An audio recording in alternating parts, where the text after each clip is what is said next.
For so many of us over 60, a daily walk isn't just exercise. It's a declaration. It's a symbol of our independence, a quiet refusal to let age define us.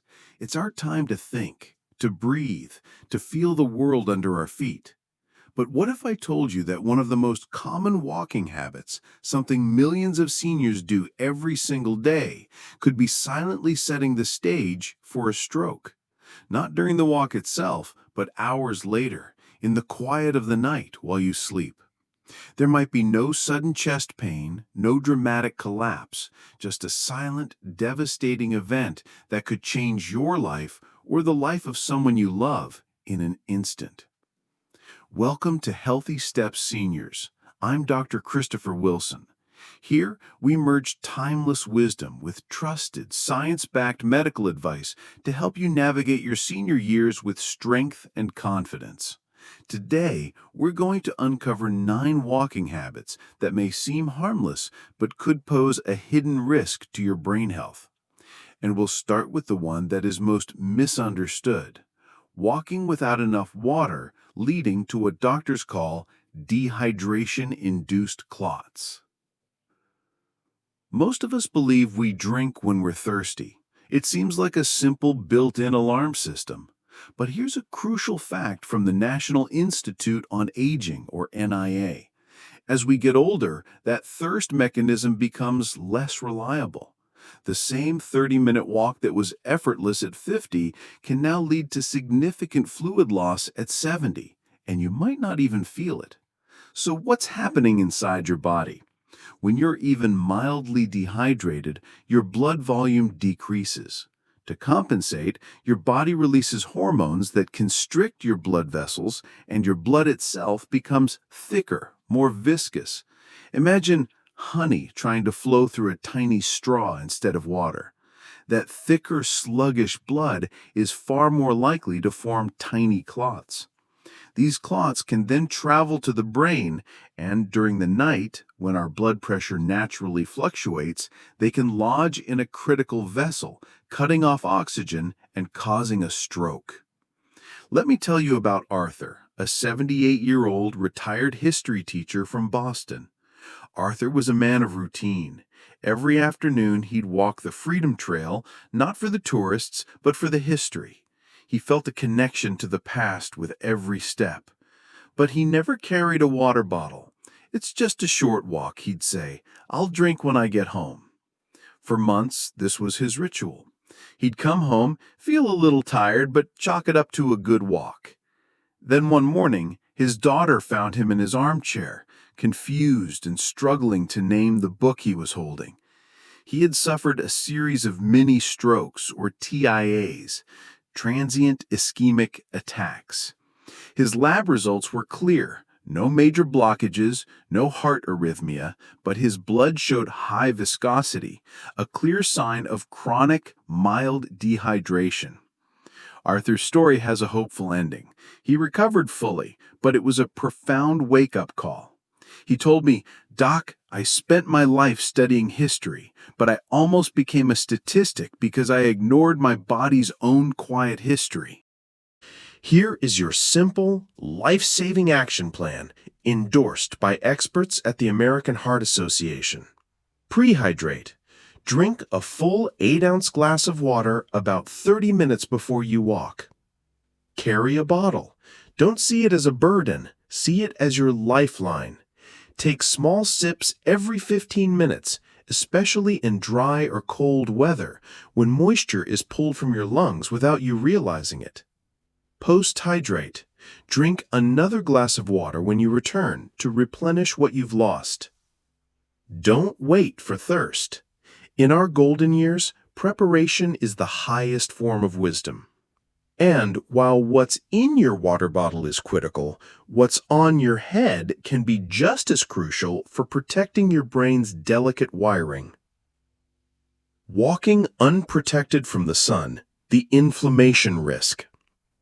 A sunny day can lift our spirits and provide that all-important vitamin D. But for our skin, and surprisingly our blood vessels, the sun is not the same gentle friend it was when we were younger. Here's the science, explained simply. As we age, our skin thins and our blood vessels become more fragile.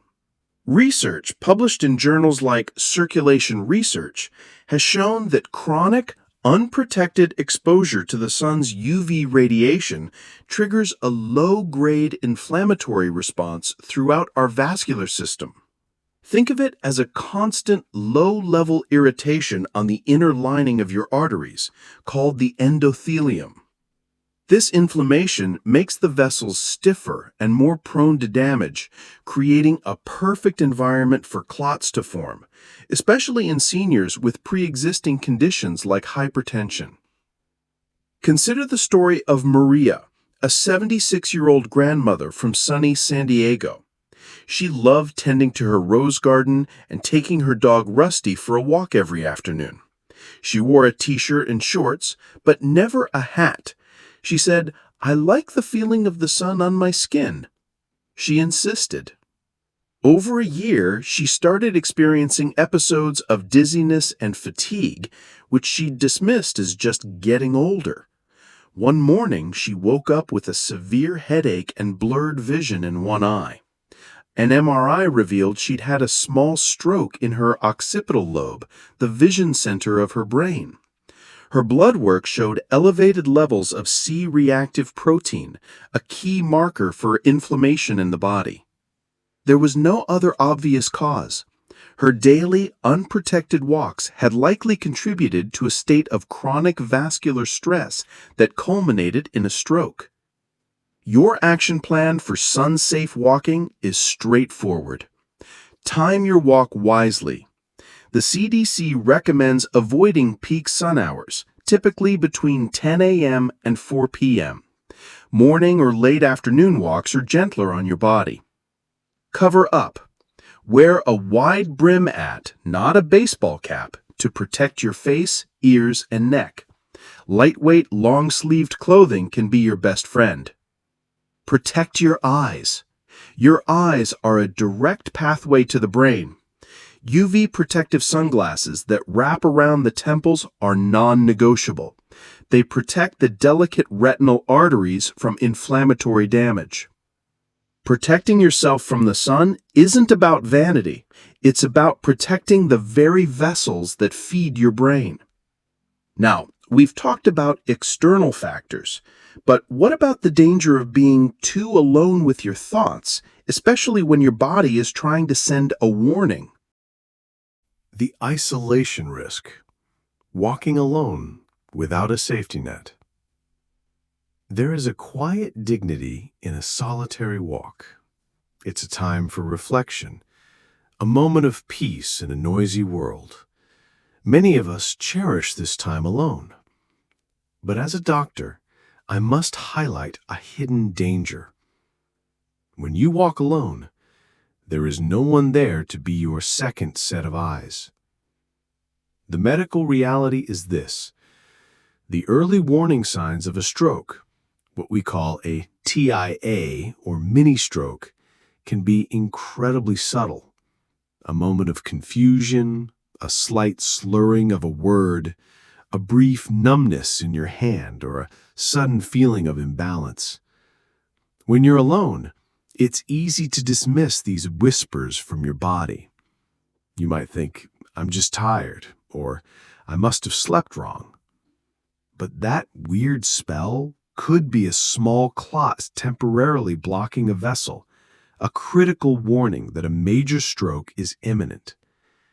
Medical treatments like TPA can dissolve clots and reverse stroke damage, but they are only effective within a very narrow time window, often just 3 to 4.5 hours from the start of symptoms. If no one is there to notice when your symptoms begin, that life-saving window can close forever. Let me share the story of David, a 75-year-old retired mailman from Minnesota. He was fiercely independent. "I've walked my whole life, Doc. I know my route better than my own living room." Every morning, he walked alone.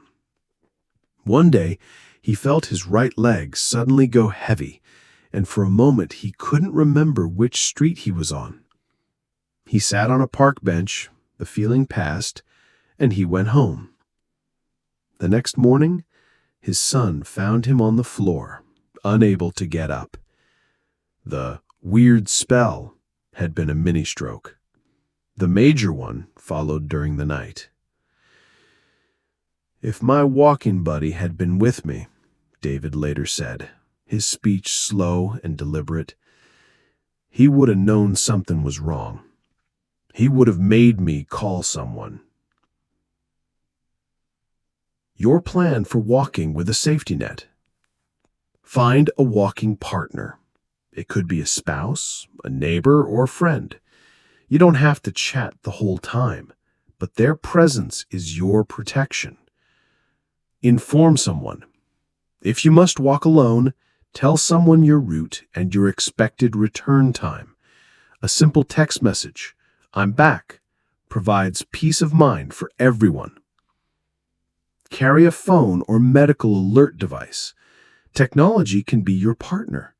Many devices now have fall detection and can summon help with the press of a button. Independence isn't about refusing help. It's about being wise enough to build a system that preserves it. And just as timing is critical for getting help, the timing of your walk itself can dramatically affect your internal systems, especially after a meal. We've covered a lot of ground today, from the water in your bottle to the shoes on your feet, from the time of day to the posture you hold. The lesson is not that walking is dangerous. Far from it. The walk itself is your ally, your medicine, your path to vitality. The real danger lies in walking without knowledge. It lies in following old habits that no longer serve a body that has earned its wisdom through decades of life. Your body speaks in whispers before it shouts. The subtle dizziness, the fleeting numbness, the sudden fatigue, these are the whispers. Your job now is to learn to listen. I remember a patient, Eleanor, an 84-year-old from Iowa, who recovered from a mini-stroke. She told me something I'll never forget. She said, "Doctor, for years I thought I was walking towards health. I just didn't realize I was going in the wrong direction." Today, you have the map. You have the knowledge to change your direction. Before we close, our standard reminder. The information in this video is for educational purposes and is a result of collaboration with our team of health experts. It is not a substitute for professional medical advice. Always consult with your personal physician or a qualified healthcare provider with any questions you may have regarding a medical condition. Never disregard professional medical advice or delay in seeking it because of something you have seen on this channel. So walk, yes, walk with joy and purpose. Walk on flat, safe surfaces. Walk with a friend. Walk with water. Walk with your head held high, looking towards life. Walk with the power that comes from knowing you are your own best protector. We at Healthy Steps Seniors are honored to be on this journey with you. Now, I'd love to hear from you. In the comments below, share just one small change you plan to make after watching this. Your story could be the inspiration someone else needs to see today. If you found this video helpful, please give it a like and share it with someone you care about.